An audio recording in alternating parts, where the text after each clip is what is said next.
Good morning सर्वांना। सुंदर दिवसाची सुरुवात आपण मोगऱ्याच्या फुलापासून करूया।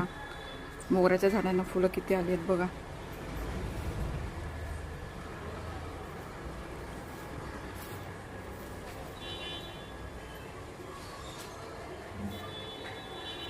प्रत्येक फांदीला फुलं आले आहेत, कळ्या आलेल्या आहेत।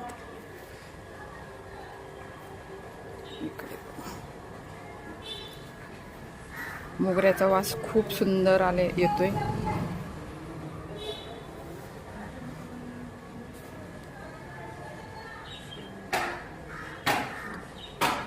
हे रोप पानफुटीचे असून ह्याच्यामध्ये औषधी गुणधर्म भरपूर आहेत। हे मुतखड्यावर ह्याचा उपयोग होतो।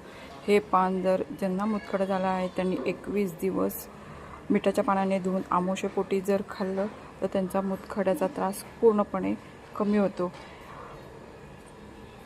याचा अनुभव माझ्या भाऊजाईने घेतलेला आहे।